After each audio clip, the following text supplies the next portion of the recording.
আসসালামু আলাইকুম। আমি আজকে লাল মুরগি পাক করবো, যে সোনালি মুরগি শক্তটা। এটি গরুর মাংসের মতন সিদ্ধ হইতে সময় লাগে। যেখানে আমি সব কিছুই নিলাম। আমি এখানে পেঁয়াজ দিয়ে দিলাম, কাঁচামরিচ দিয়ে দিছি।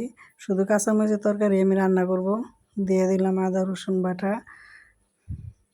মাংস রান্না করতে যে মশলাগুলি লাগে আমি এখানে যে গরম মশলা সব কিছু ব্লেন্ডার করে রাখছি। এখানে একটু যে বাটা দিয়ে দিছি, বাদাম বাটা, জিরা আর হলুদ লবণ দিয়ে আমি এখন ভালো করে সরষের তেল দিব। সরষের তেল দিয়ে ভালো করে হাত দিয়ে মেখে নিব।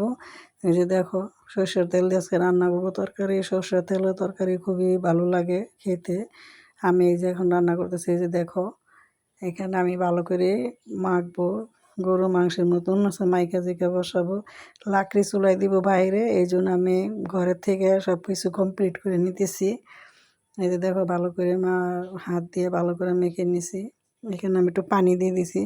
এই পানিটা মাংসটা সিদ্ধ হইব, সিদ্ধ হওয়ার জন্য আমি পানিটা দিছি। এই যে বাইরে দিয়ে দিলাম। এই দেখো কত সুন্দর জাল ধরতেছে আমার তরকারিটা। দেখো কত সুন্দর কষানো হয়েছে। দেখো তরকারি কালারটা কত সুন্দর, কাঁচামরিচের তরকারি তারপর সুন্দর। আর দেখো কত সুন্দর জাল জ্বলতেছে। আমি অল্প জালে মাংসটা ভালো করে সিদ্ধ করে নিছি। এখানে একটু পানি, ফোটানো পানি দিয়ে দিলাম মাংসটা তাড়াতাড়ি হওয়ার জন্য। মাংসটা হয়ে গেছে, প্রায় হয়ে গেছে। আমি যে দেখো কত সুন্দর জাল জ্বলতেছে লাকড়ি চুলায়। লাকড়ি চুলায় রান্নার মজাই আলাদা। আমি এখানে ফাঁক দিয়ে একটু জিরা ফাঁকি করলাম, ব্লেন্ডার করলাম জিরা দেওয়ার জন্য। আমি আরেকটা কড়াইয়ের ভিতরে ঢেলে নিয়ে আসলাম গ্যাসের চুলার ভিতরে। এই যে দেখো, আমি এখন জিরা দিয়ে দিছি। ওইখানে অনেক কালি, এই জন্য আমি আরেকটা কড়াইয়ের ভিতরে আনছি। এই যে জিরা ফাঁকি দিয়ে দিলাম। দেখো কেমন হয়েছে। যদি ভালো লাগে একটু শেয়ার করো।